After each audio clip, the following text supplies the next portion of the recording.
नमस्कार मेरे प्यारे YouTube के सब्सक्राइबर साथियों। मिस्टर घोस्ट राइडर में आपका स्वागत है, जहां डर और रहस्य की परतें धीरे धीरे खुलती हैं और आपके दिलों की धड़कनें तेज कर देती हैं।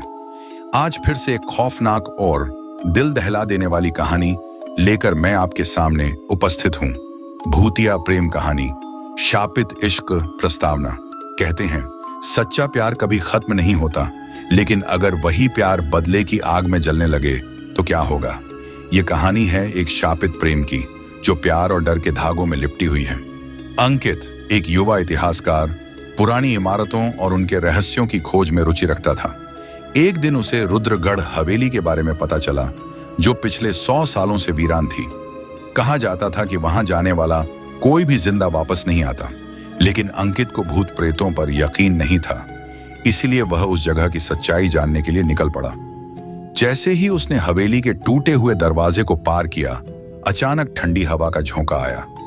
दीवारों पर लगे पुराने चित्र धूल से ढके हुए थे, लेकिन उनमें से एक चित्र पर अंकित की नजर पड़ी। एक खूबसूरत लड़की की तस्वीर, जिसकी आंखें जैसे उसे घूर रही थीं। नीचे लिखा था, राजकुमारी सौम्या। रात होते ही हवेली में अजीब घटनाएं शुरू हो गईं। दरवाजे खुद ब खुद खुलने लगे, फर्नीचर खिसकने लगे और हवाओं में किसी के रोने की आवाज गूंजने लगी। अचानक अंकित ने एक परछाई देखी। एक लड़की सफेद लहंगे में, बाल हवा में उड़ रहे थे और उसकी आंखें लाल चमक रही थीं। कौन हो तुम? अंकित ने हिम्मत जुटाकर पूछा। लड़की धीरे धीरे उसकी तरफ बढ़ी और फुसफुसाई, तुम आखिरकार आ ही गए। अंकित का खून जम गया। यह लड़की कोई और नहीं, बल्कि वही राजकुमारी सौम्या थी, जिसकी तस्वीर उसने देखी थी। अगले कुछ दिनों तक अंकित ने सौम्या की आत्मा को कई बार देखा। धीरे धीरे उसने सौम्या की कहानी को समझा। 100 साल पहले सौम्या और अर्जुन नाम के एक नौजवान में गहरा प्रेम था, लेकिन सौम्या के पिता ने उनकी शादी से इनकार कर दिया और अर्जुन को मरवा दिया। कहते हैं अर्जुन की मौत के बाद सौम्या ने खुद को हवेली के एक कमरे में बंद कर लिया और वहीं उसकी मौत हो गई। लेकिन मरने से पहले उसने एक शाप दिया, यह हवेली अब कभी किसी का सुख नहीं देखेगी। मैं तब तक यहीं रहूंगी जब तक अर्जुन वापस नहीं आता। हवेली में अजीब घटनाएं बढ़ती जा रही थीं। एक रात अंकित को सपना आया, जिसमें उसने खुद को अर्जुन के रूप में देखा। वही पुरानी हवेली, वही सौम्या, वही प्रेम। जब वह जागा तो उसकी हथेलियों पर अजीब निशान थे, जैसे किसी ने उन्हें पकड़कर खींचा हो। अब उसे यकीन हो गया कि वह सौम्या के अर्जुन का पुनर्जन्म है। अंकित ने हवेली छोड़ने की कोशिश की, लेकिन दरवाजे बंद हो गए। सौम्या की आत्मा अब पहले से ज्यादा डरावनी हो गई थी। उसकी आंखों में प्यार के साथ साथ एक पागलपन भी था। तुम मुझे छोड़कर फिर कहीं नहीं जा सकते अर्जुन। अचानक हवेली के दीवारों से खून बहने लगा, फर्श दरकने लगे और हवाओं में किसी के चीखने की आवाज आने लगी। अब अंकित समझ गया था, सौम्या सिर्फ उसे प्रेम नहीं करती थी, बल्कि उसकी आत्मा को हमेशा के लिए अपने पास रखना चाहती थी। अंकित ने पुरानी किताबों में पढ़ा कि आत्माओं को मुक्त करने के लिए उनका अधूरा कर्म पूरा करना होता है। उसे सौम्या की आत्मा को शांति देनी होगी। अगली रात जब सौम्या फिर से प्रकट हुई तो अंकित ने कहा, सौम्या, मैं लौट आया हूं, लेकिन अब तुम्हें शांति पानी होगी। सौम्या रो पड़ी। उसकी आंखों से आंसू नहीं, बल्कि खून टपक रहा था। हवेली की दीवारें हिलने लगीं और अचानक एक जोर की चीख के साथ सौम्या की आत्मा आग की लपटों में घिर गई। अर्जुन, मैं इंतजार करती रहूंगी। यह कहते ही सौम्या हवेली में समा गई और वहां अजीब सी शांति छा गई। अंकित हवेली से बाहर आ गया। अब वह वीरान जगह शांत लग रही थी, लेकिन जब उसने अपनी हथेली की ओर देखा तो वहां सौम्या का नाम उभरा हुआ था, जैसे वह अब भी कहीं आसपास थी। अध्याय 8, काला रहस्य और नई शुरुआत। अंकित ने रुद्रगढ़ हवेली छोड़ दी, लेकिन सौम्या की आत्मा का वह अनुभव उसे कभी नहीं भुलाया। हवेली में जो कुछ भी हुआ वह उसके दिल और दिमाग पर हमेशा के लिए एक निशान छोड़ गया। लेकिन जैसे जैसे समय बीतता गया, अंकित ने सोचा कि अब वह उस अंधेरे और डर को पीछे छोड़ चुका था। वह फिर से अपने पुराने काम पर लौट आया, लेकिन हर रात जब वह अकेला होता, उसे लगता जैसे कोई उसे घूर रहा हो। उसका दिल धड़कता था और वह अक्सर सौम्या की आंखों का खौफनाक दृश्य याद करता था। उसका मन अशांत था, लेकिन फिर भी वह अपने काम में व्यस्त हो गया। एक दिन अंकित ने एक नई परियोजना शुरू की। एक और पुरानी हवेली पर काम करने का। यह हवेली भी कई सालों से वीरान थी, लेकिन लोग कहते थे कि वहां कुछ अदृश्य ताकतें हैं। अंकित को पहले तो यह सुनकर हंसी आई, लेकिन जैसे ही वह हवेली में पहुंचा, कुछ अजीब महसूस हुआ। हवेली में प्रवेश करते ही एक ठंडी और सिहरन देने वाली हवा का झोंका आया और अचानक वह फिर से वही एहसास हुआ जैसे कोई उसे घूर रहा हो। वह हवेली के अंदर बढ़ा और देखा कि दीवारों पर वही पुराने चित्र लगे थे। सफेद साड़ी में एक लड़की की तस्वीर, वही आंखें, वही खूबसूरत चेहरा। अंकित की आंखें फैल गईं। ये वही सौम्या थी, लेकिन क्या वह सचमुच यहां थी? जैसे ही अंकित ने चित्र को और ध्यान से देखा, अचानक पीछे से एक महिला की आवाज आई, तुम यहां क्यों आए हो? अंकित पलट कर देखा और सामने खड़ी थी एक और लड़की, लेकिन वह सौम्या से बिल्कुल अलग थी। उसकी आंखों में शांति थी, लेकिन चेहरा कुछ उदास सा था। तुम कौन हो? अंकित ने पूछा। लड़की ने मुस्कुराते हुए कहा, मेरा नाम माया है और तुम वही हो जिसे मैंने ढूंढा था। अंकित को समझ नहीं आया कि माया कौन थी और वह क्या कहना चाहती थी, लेकिन माया ने उसकी बेचैनी को महसूस करते हुए बताया, तुमने सौम्या की आत्मा को शांति दी, लेकिन अब मुझे तुम्हारी मदद चाहिए। मैं भी एक शापित आत्मा हूं, जिसे प्यार और बदला दोनों का सामना करना पड़ा। अगर तुम मुझे मुक्त नहीं करोगे तो मैं हमेशा तुम्हारे पास रहूंगी। माया ने अपनी कहानी शुरू की। वह भी सौम्या जैसी एक राजकुमारी थी, जिसका प्रेम एक नौजवान से था, लेकिन उसकी कहानी सौम्या से अलग थी।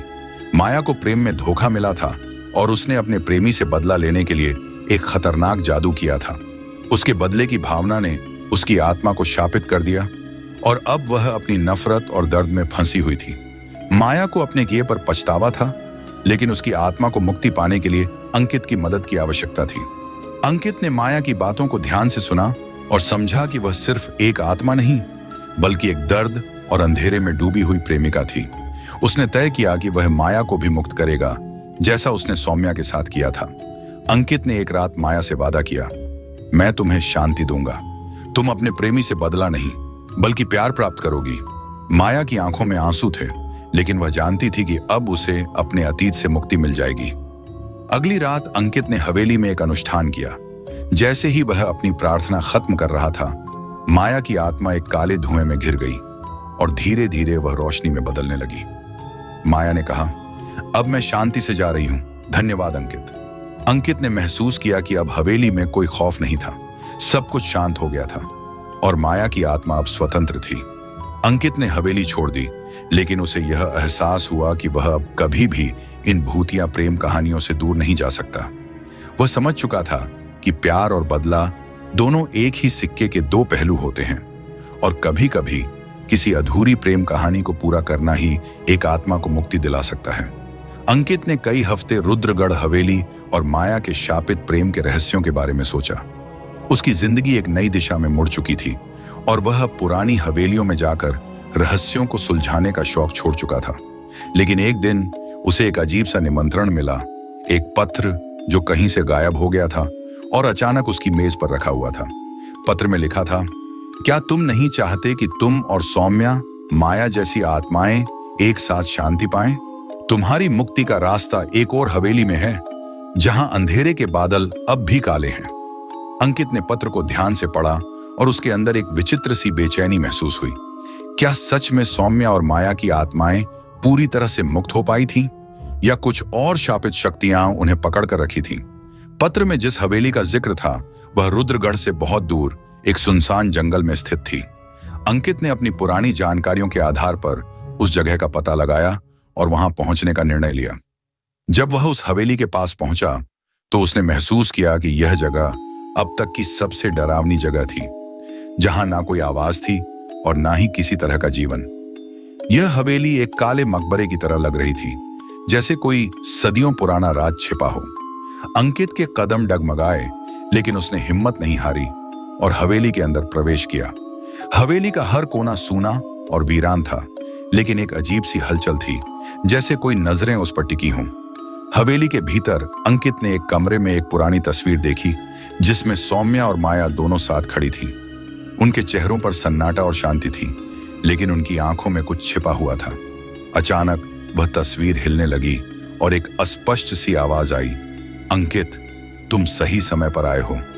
अंकित ने झटका खाया और तस्वीर के पास पहुंचते ही सौम्या की आत्मा फिर से सामने आई, लेकिन अब वह बहुत अलग लग रही थी। उसकी आंखों में गहरा दर्द था और वह एक अंधेरे के बीच खड़ी थी। सौम्या ने कहा, तुमने माया को शांति दी, लेकिन अब तुम्हारे सामने वह छाया खड़ी है जिसे तुम अब तक समझ नहीं पाए। सौम्या की बातें अभी खत्म ही नहीं हुई थीं कि एक काली छाया अंकित के सामने प्रकट हो गई। वह छाया धीरे धीरे स्पष्ट हुई और उसने कहा, तुम नहीं समझ सकते अंकित, ये सब तुम्हारे और हमारे शापित प्रेम का हिस्सा है। मैं शेरिन हूं और तुम्हें अब हमसे बचकर निकलने का कोई रास्ता नहीं मिलेगा। शेरिन एक और राजकुमारी थी जो सौम्या और माया की तरह एक शापित प्रेम में बंधी हुई थी, लेकिन उसका प्रेम सिर्फ धोखे और बलात्कार का शिकार था और उसने अपनी पूरी जिंदगी एक बदला लेने के रूप में जी थी। अब उसकी आत्मा भी इस हवेली में बसी हुई थी और वह अंकित से बदला लेना चाहती थी। शेरिन की आत्मा ने अंकित को घेर लिया और हवेली में चारों ओर अंधेरा छा गया। उसका चेहरा डरावना था और उसकी आंखों में जलती हुई आग थी।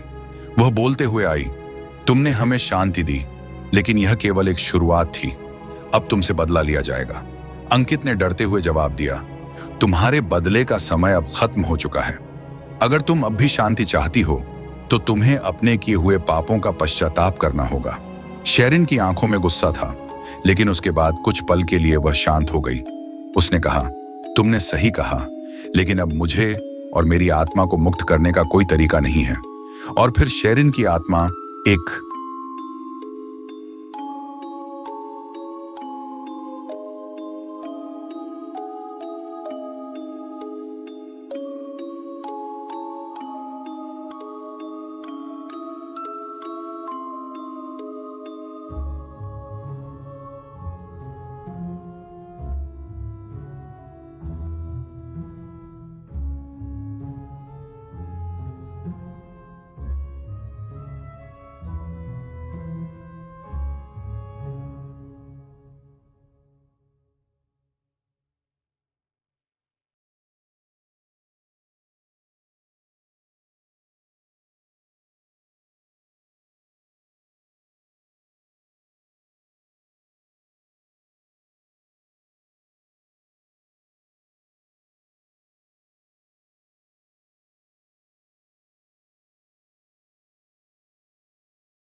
आत्मा एक रोशनी में बदल गई, जैसे वह मुक्त हो रही हो। अंकित ने महसूस किया कि अब हवेली में कोई खौफ नहीं था। शेरिन, सौम्या और माया, तीनों की आत्माएं अब शांति में थीं। हवेली का काला अंधेरा अब खत्म हो चुका था और वहां एक ताजगी और शांति का माहौल था। अंकित ने हवेली छोड़ते वक्त पीछे मुड़कर देखा और अब वह समझ गया था कि कभी कभी प्यार और बदला दोनों ही आत्माओं को कष्ट देते हैं, लेकिन जो सच्चाई और प्यार से भरा होता है वही आत्मा को मुक्ति दिला सकता है। अंकित ने हवेली से निकलने के बाद सोचा था कि अब उसकी जिंदगी पहले जैसी होगी। वह चाहता था कि वह इस भूतिया दुनिया से दूर हो और अपने जीवन को शांति से जीने लगे। लेकिन जैसे जैसे समय बीतता गया, उसे महसूस हुआ कि यह सिर्फ एक शुरुआत थी, न कि अंत। वह जान चुका था कि प्रेम और शाप के बीच एक अदृश्य कड़ी होती है, जिसे समझने के लिए दिल और आत्मा दोनों को खोला पड़ता है। हवेली में बिताए गए उन दिनों ने अंकित के अंदर एक नया डर और आकर्षण पैदा कर दिया था। वह पूरी तरह से यकीन करता था कि भूतिया प्रेम कहानियां और आत्माएं सिर्फ एक भ्रम नहीं, बल्कि एक गहरी सच्चाई हैं। कुछ दिन बाद अंकित को फिर से एक पत्र मिला। इस बार वह पत्र उसी पुरानी हवेली से आया था जिसे उसने छोड़ दिया था। पत्र में लिखा था, अंकित, तुमने हमें मुक्त किया, लेकिन तुमने एक और शाप को जन्म दिया है। जो तुमने छोड़ा वह तुम्हारे पास लौटेगा। सावधान रहना। अंकित ने चौंकते हुए पत्र को पढ़ा। अब उसके दिल में संदेह था कि क्या वह सच में शांति से जी सकता था या कुछ और अनदेखी शक्तियां उसे अपनी गिरफ्त में लें। एक रात अंकित सो रहा था जब अचानक उसकी नींद खुली। उसने महसूस किया कि कोई उसके कमरे में खड़ा था। उसने बत्ती जलाई और देखा सौम्या की परछाई उसके सामने खड़ी थी। क्या तुमने मुझे पूरी तरह से छोड़ दिया है? सौम्या ने शांत आवाज में पूछा। मैंने तुम्हें मुक्त किया था, अंकित ने कहा। क्या तुम फिर से वापस आ गई हो? सौम्या ने धीरे से मुस्कुराते हुए कहा। मैंने तुम्हें जो उपहार दिया था वह अब तुम्हारे साथ है। याद रखना, प्यार कभी खत्म नहीं होता। मैं हमेशा तुम्हारे पास रहूंगी, चाहे तुम इसे महसूस करो या नहीं। अंकित को अचानक महसूस हुआ कि सौम्या की आत्मा अब पूरी तरह से उसकी जिंदगी का हिस्सा बन चुकी थी। वह एक परछाई की तरह उसके साथ चलती थी, पर कहीं ना कहीं वह जानता था कि अब सौम्या उसे छोड़ने वाली नहीं थी। कुछ दिन बाद अंकित को फिर से एक और अजीब घटना का सामना करना पड़ा। वह अपने कमरे में अकेला था, तभी अचानक घर के सभी दीवारों पर अजीब से निशान उभरने लगे, जैसे कोई हथेली की छाप हो। इसके बाद हवेली में एक बुरी खुशबू फैलने लगी और अंकित को महसूस हुआ कि कुछ और अंधेरे और बुरे तत्व इस जगह को घेरने के लिए आ रहे हैं। एक और काली परछाई ने उसे घेर लिया। यह वही छाया थी जिसे उसने पहले देखा था, शेरन। वह अब अंकित के सामने खड़ी थी और उसकी आंखों में नफरत और बदला था। तुमने हमें शांति दी, लेकिन तुम्हारा वादा अधूरा था, शेरन ने गुस्से में कहा। अब तुम्हें मेरी कीमत चुकानी होगी। अंकित ने महसूस किया कि यह सिर्फ एक और शापित आत्मा की ओर से बदला था। उसने शेरन से कहा, मैंने तुमसे बदला नहीं लिया, बल्कि तुम्हें शांति देने की कोशिश की। तुम्हारा दर्द अब खत्म हो सकता है। अंकित ने एक और अनुष्ठान किया, इस बार शेरन की आत्मा को मुक्त करने के लिए। जैसे ही उसने अपनी प्रार्थना खत्म की, शेरन की आत्मा धीरे धीरे रोशनी में बदलने लगी और हवेली में शांति फैल गई। अब हवेली में कोई भय नहीं था। अंकित ने आखिरकार महसूस किया कि सच्ची मुक्ति सिर्फ आत्मा की शांति में है। वह जानता था कि सौम्या और शेरन की आत्माएं अब पूरी तरह से मुक्त हो चुकी थीं और उसने अपने दिल में एक नई उम्मीद पाई। लेकिन क्या यह अंत था, या फिर अंकित को अपनी जिंदगी में एक और अंधेरे भूत या प्रेम कहानी का सामना करना पड़ेगा? यह सवाल हमेशा के लिए अनुत्तरित था। अंकित के लिए हवेली के रहस्यों और शापों का अंत नहीं हुआ था। वह शांति की खोज में था, लेकिन जैसे ही वह सोचता कि अब सब कुछ सामान्य हो चुका है, उसे एक नई चेतावनी मिली। एक रात अचानक हवेली के अंदर किसी के कदमों की आवाज आई, लेकिन जब वह मुड़ा तो वहां कोई नहीं था। उसे अब यह समझ में आ गया था कि शांति की कोई स्थिरता नहीं होती। भूत या आत्माएं हमेशा किसी न किसी रूप में लौट आती हैं। एक दिन अंकित को एक और पत्र मिला, इस बार हवेली से बाहर से। पत्र में लिखा था, तुमने हमें मुक्त किया, लेकिन हम वापस आए हैं। अब हम तुम्हारी जिंदगी से खेलेंगे। इस बार यह संदेश ज्यादा खौफनाक था। अंकित ने महसूस किया कि यह पत्र शेरन से नहीं, बल्कि एक और अज्ञात शक्ति से था। क्या यह कोई और आत्मा थी? क्या यह एक नया शाप था जो उसकी जिंदगी को सदा के लिए बदलने वाला था? अंकित ने फिर से अपनी पुरानी आदतों के अनुसार हवेली की ओर रुख किया। हवेली अब पहले जैसी वीरान नहीं थी। उसमें एक नया अंधेरा था, जैसे कुछ बुरी शक्तियां उसे घेर रही थीं। हवेली में घुसते ही अंकित को महसूस हुआ कि जैसे हवा भी भारी हो गई हो। हवा में एक घिनौनी बदबू थी और अचानक उसे एक डरावनी हंसी सुनाई दी जो दीवारों से आ रही थी। तुम यहाँ क्यों आए हो? एक खौफनाक आवाज आई। अंकित मुड़ा और देखा, उसके सामने एक और आत्मा खड़ी थी। उसका चेहरा आधे से जल चुका था और उसकी आंखें गहरी लाल थीं। तुम कौन हो? अंकित ने कांपते हुए पूछा। आत्मा ने कहा, मैं वही हूं जिसने तुम्हारे साथ खेल खेलने की शुरुआत की थी। आत्मा ने अपना नाम नहीं बताया, लेकिन अंकित को समझ में आ गया था कि यह कोई सामान्य आत्मा नहीं थी। यह एक और शक्तिशाली भूतिया ताकत थी जिसे न तो सौम्या, न माया और न ही शेरन से कोई संबंध था। यह आत्मा किसी और समय से आई थी, एक अंधेरे समय से, जब प्रेम के साथ धोखा किया गया था और बदला लिया गया था। तुमने मुझे नहीं पहचाना? आत्मा ने हंसी के साथ पूछा।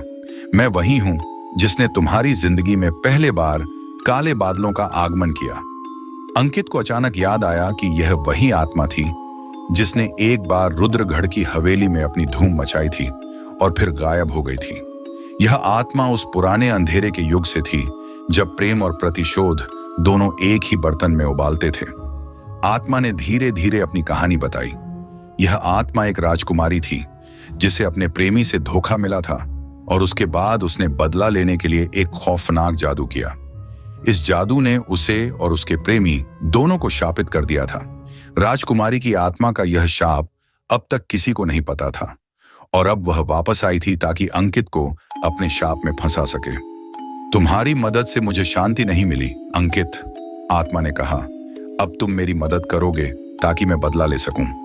अंकित को अब पूरी स्थिति की समझ आ गई थी। वह जानता था कि इस बार यह आत्मा उससे केवल बदला ही नहीं बल्कि अपनी पीड़ा को समाप्त करने की भी चाह रखती थी। उसने एक गहरी सांस ली और कहा, तुमने अपनी गलतियों का हिसाब नहीं लिया, लेकिन मैं तुम्हारी मदद नहीं कर सकता। तुम्हारे भीतर इतना गुस्सा और दर्द है कि तुम खुद को कभी शांति नहीं दे पाओगी। अंकित ने अपनी शक्ति का उपयोग करते हुए एक पुरानी पूजा विधि की जो उसने माया और सौम्या की आत्माओं को शांति देने के लिए सीखी थी। वह जानता था कि अगर उसने सही तरीका अपनाया तो इस आत्मा को भी मुक्ति मिल सकती थी। अंकित ने पूजा विधि पूरी की और जैसे ही उसने अंतिम मंत्र का उच्चारण किया, आत्मा ने एक तेज चीख मारी और फिर वह धुएं में बदलकर हवा में विलीन हो गई। हवेली में अचानक एक अजीब सी शांति छा गई और अंधेरा धीरे धीरे दूर होने लगा। अब कोई डरावनी शक्ति नहीं थी। वह आत्मा भी अब शांति से मुक्त हो चुकी थी। अंकित ने महसूस किया कि अब उसे अंततः अपनी जिंदगी को पूरी तरह से जीने का मौका मिला था। लेकिन वह जानता था कि हर आत्मा, हर कहानी और हर भूतिया घटना एक नए अध्याय की शुरुआत हो सकती है।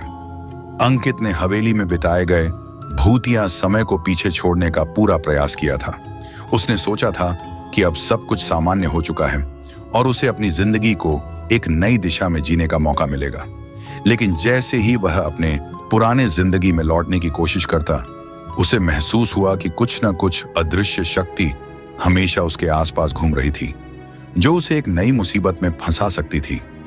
एक दिन अंकित ने महसूस किया कि उसकी जिंदगी में कुछ अजीब बदलाव आ रहे थे। वह जहां भी जाता उसे कुछ न कुछ परेशानियां सामने आने लगी, जैसे किसी ने उसे देख लिया हो और उसकी हर हरकत पर नजर रखी हो। उसका दिल घबराने लगा, लेकिन उसने सोचा कि यह सब शायद उसका मानसिक तनाव है। लेकिन अगले कुछ दिनों में अंकित को और भी अजीब घटनाएं घटी।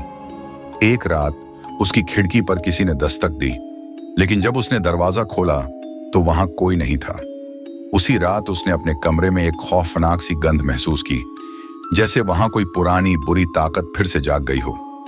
अंकित को धीरे धीरे एहसास हुआ कि जो कुछ भी हो रहा था वह कोई सामान्य घटना नहीं थी। उसकी यादें अब भी उस पुरानी हवेली में बसी हुई आत्माओं से जुड़ी थीं और वह समझ गया कि उनका शाप पूरी तरह से खत्म नहीं हुआ था। कोई नई अज्ञात ताकत थी जो अब उसकी जिंदगी में घुस आई थी। एक दिन अंकित को एक और पत्र मिला जो उसके दरवाजे के बाहर पड़ा हुआ था। वह चौंकते हुए पत्र को खोला और उसमें लिखा था, तुमने हमें एक बार मुक्त किया, लेकिन हमारी शक्ति अब और बढ़ चुकी है। तुम अब हमारे कब्जे में हो और हमें छोड़ने का तुम्हारा कोई रास्ता नहीं है। यह पत्र शैरन या सौम्या की आत्माओं से नहीं था, बल्कि किसी और अदृश्य ताकत से था जो अपने बदले का समय ढूंढ रही थी। अंकित ने महसूस किया कि वह अब एक नई चुनौती का सामना करने वाला था, जिसे वह पूरी तरह से समझने में नाकाम था। अंकित ने एक बार फिर हवेली की ओर रुख किया, क्योंकि उसे अब यह समझ में आ गया था कि यही वह जगह थी जहां से यह नया खतरा उत्पन्न हो रहा था। हवेली अब पहले जैसी नहीं थी। उसकी दीवारों पर अजीब निशान उभरने लगे थे और दरवाजों पर काले रंग के धब्बे नजर आ रहे थे, जैसे कोई गहरी शक्ति हवेली में घुसने का रास्ता ढूंढ रही हो। वह हवेली के अंदर घुसते ही एक और अजीब सा अनुभव महसूस करने लगा। अचानक उसकी आंखों के सामने कुछ छायाएं दिखने लगीं। वह नहीं जानता था कि क्या यह उसकी मानसिक स्थिति का असर था या फिर सचमुच कुछ भूतिया शक्तियां फिर से जागृत हो चुकी थीं।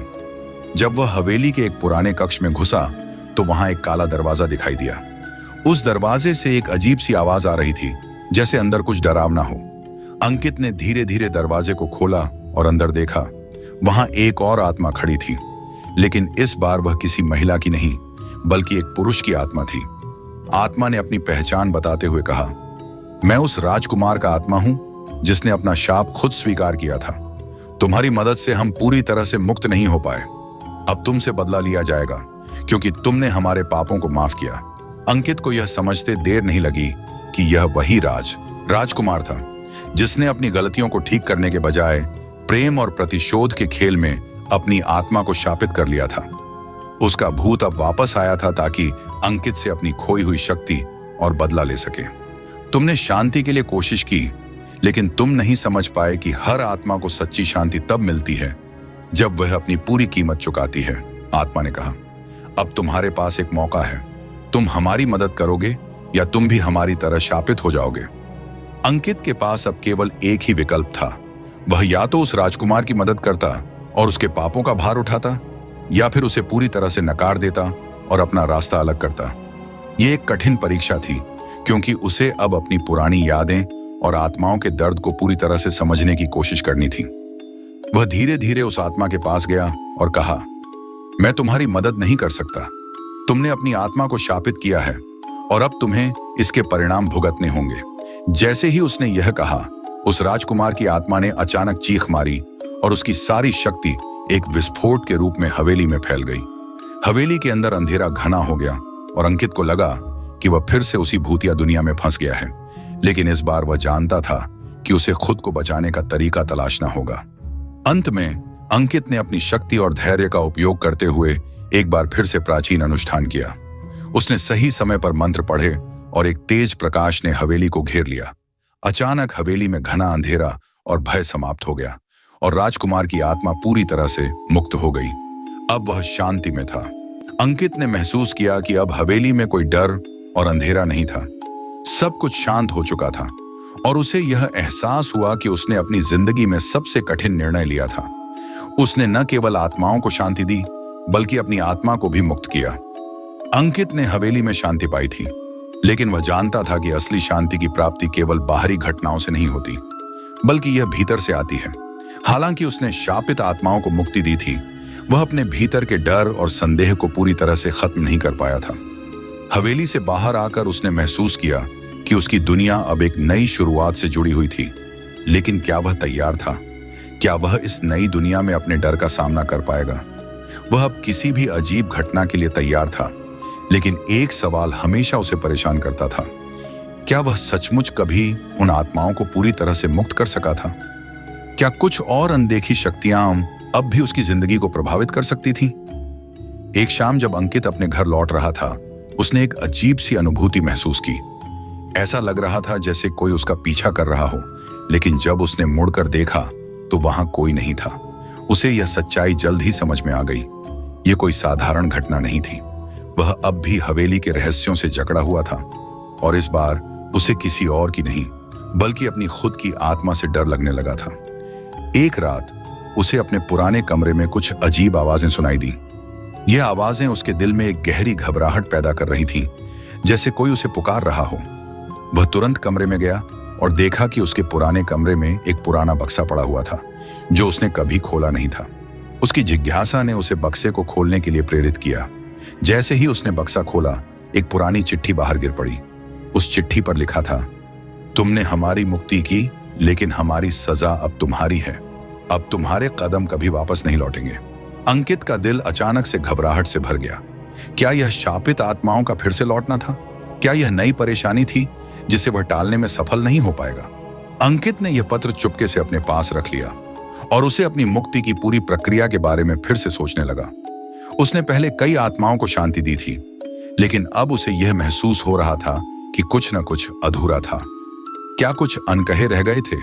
क्या हवेली का अंधेरा अभी भी उसे खोज रहा था? अंकित अब यह समझने की कोशिश कर रहा था कि यह जो कुछ भी हो रहा था, वह केवल उसके भीतर की डर और गहरे अवचेतन से जुड़ा था। क्या वह अपने आप को पूरी तरह से मुक्त कर सकता था, या वह इस अंधेरे रहस्य में हमेशा के लिए फंसा रहेगा? अंकित ने अपने दिल को मजबूत किया और सोचा कि अब उसे अपनी पूरी जिंदगी को एक नई दिशा में जीने का हौसला जुटाना होगा। उसने तय किया कि वह इस नए शाप को नकारेगा और किसी भी आत्मा या ताकत से डरकर अपनी जिंदगी को नहीं जिएगा। उसने फिर से हवेली की ओर रुख किया, लेकिन इस बार वह पूरी तैयारी के साथ गया। जब वह हवेली पहुंचा तो उसने महसूस किया कि अंधेरा फिर से उसे घेरने लगा था, लेकिन उसने अपनी आंखें बंद की और शांत होकर उन अंधेरे शक्तियों का सामना करने की ठानी। वह जानता था कि अगर उसे मुक्ति पाना है तो उसे सबसे पहले अपने अंदर के डर को दूर करना होगा। उसने अपनी आंखें खोली और देखा कि हवेली में कोई भय नहीं था। वह अब अपने आत्मविश्वास और साहस से पूरी तरह से मुक्त था। अंकित ने महसूस किया कि असली शांति बाहर नहीं बल्कि भीतर है। हवेली में कोई अंधेरा नहीं था और उसने उन सभी आत्माओं को मुक्त कर दिया था जो उससे जुड़ी हुई थी। अब हवेली में केवल उजाला था और वह जानता था कि अब उसे अपनी जिंदगी में किसी भी भूत या ताकत से डरने की आवश्यकता नहीं थी। वह अब एक नई शुरुआत करने के लिए तैयार था। बिना किसी शाप या डर के उसकी जिंदगी एक नई दिशा में बढ़ रही थी और उसने तय किया कि वह आगे बढ़ेगा, न केवल आत्माओं को बल खुद को भी पूरी तरह से मुक्त करेगा। समाप्ति यह कहानी अब खत्म हो चुकी थी, लेकिन अंकित की यात्रा अभी भी जारी थी। क्या वह सच्ची शांति पा पाएगा या फिर किसी नए रहस्य का सामना करेगा? यह सवाल समय के साथ खुलता जाएगा और उसका